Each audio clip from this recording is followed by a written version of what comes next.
प्रभाग क्रमांक 11 मध्ये आता आपण आहे. मनोज सरगर आणि त्यांच्या सर्व उमेदवारांची आज प्रचार रॅलीला सुरुवात झालेली आहे. आज रविवार असल्याने त्यांच्या प्रचार रॅलीला हा उत्तम प्रतिसाद दिसून येत आहे. मनोज सरगरांना ह्या प्रभागातून प्रत्येक घरी आपला भाऊ म्हणून ओवाळण्यात येत आहे. अशा पद्धतीने मनोज सरगर यांनी काय ह्या वार्डासाठी केलेलं आहे की इतकं प्रेम प्रत्येक घरातून मनोज सरगरांना मिळत आहे, याबद्दल आपण मनोज सरगरांना बोलू.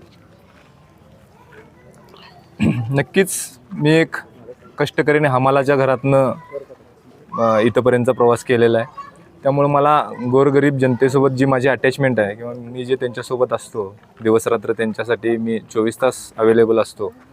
चौकात ऑफिस आणि ज्या चौकात थांबेल ते आपलं ऑफिस, अशा पद्धतीची संकल्पना डोळ्यासमोर ठेवून मी 5 वर्षात जनतेची कामं केली.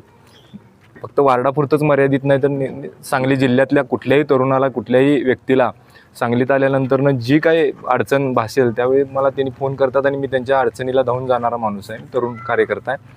भारतीय जनता पार्टीतनं ही निवडणूक लढवताना अतिशय उत्साही आणि वातावरण इतकं पोषक झालं आहे की भारतीय जनता पार्टीचे 4ही उमेदवार या ठिकाणी बहुमताने निवडून येतील. प्रत्येक उमेदवार हा आपल्या पायामध्ये चप्पल किंवा वेगवेगळ्या प्रकारचे बूट घालून फिरत असतो, पण मनोज सरगर यांची जर रॅली बघितली तर ती बिन चप्पल घालता ते रॅलीमध्ये फिरतात. ह्या प्रभागामध्ये अनेक ठिकाणी रस्त्यांवरती दगड आहेत.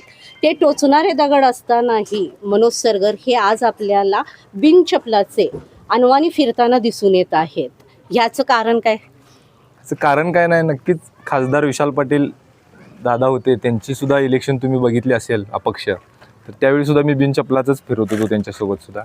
त्यामुळं अशा गडबडीच्या काळात चप्पल मायने राखत नाही, लोकांचे पाया पडायला लागतात. माळकरी माणूस आहे मी, पायात चप्पल न घालता लोकांच्या पाया पडून आशीर्वाद घेणं एवढाच हेतू आहे, दुसरा काय हेतू. माळकरी व्यक्ती जी बिन चपलाची प्रत्येक घरामध्ये जाऊन, मोठे असू देत किंवा छोटे असू देत, त्यांना हात जोडून नमस्कार करते, अशी व्यक्ती आणि त्यांचे सर्व उमेदवार ह्यांना 16 तारखेचा गुलाल लागेल ह्यात तीळ मात्र शंका नाही. Aman express news चॅनलसाठी